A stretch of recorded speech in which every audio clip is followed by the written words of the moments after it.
So hopefully you see something. Well, hopefully. Yeah. But it's hard to say. I mean, there's... When you want to find them, you can't find them. But that's the trouble. When you don't want them, they're everywhere.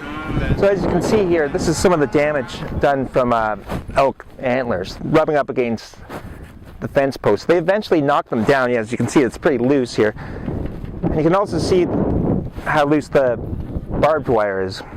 They come along here, push down on the barbed wire, and eventually knock it right down, sometimes breaking it. But over there, somewhere in the CFB Suffield, is approximately 6,000 to 8,000 elk. As you can see, there's none out here right now, and that's part of the problem, according to local ranchers.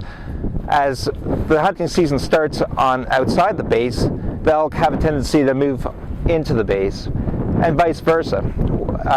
They expect when November comes along and the first season starts within the CFB Suffield, the elk will start moving out of the base where there isn't a hunting season. So that's part of the problem here. But the main concern for these ranchers right now is the fencing, the time it takes to fix them, and what the risks are for the rangeland management during a dry year.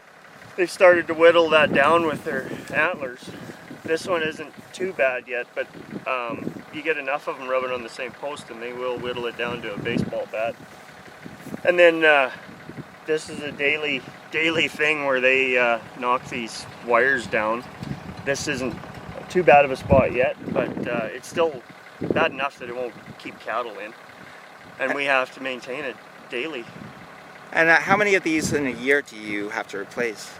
The last 2 falls, we've gone around and probably replaced 50 to 80 fence posts, just due to them rubbing on them. And then if you get enough of them coming through at one time, they'll actually break the post off.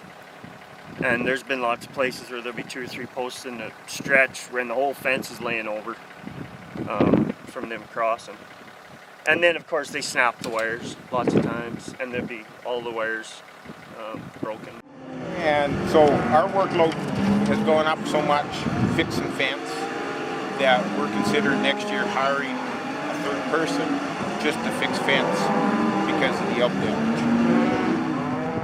And this fence, actually, I was told at one time by DND, because when we started having a lot of fence issues and stuff, I approached them and I said, like, you guys need to help us out. You know, our fences are getting damaged. And they said, well, you know, call us and we'll come and fix the fence.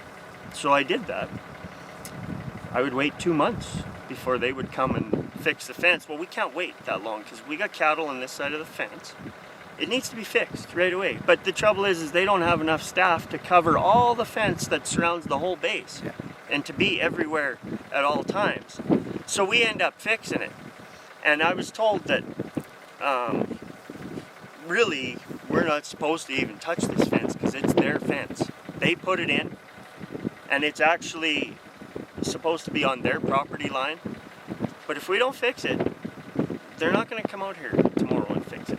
And we can't operate on this side of the fence without it being repaired.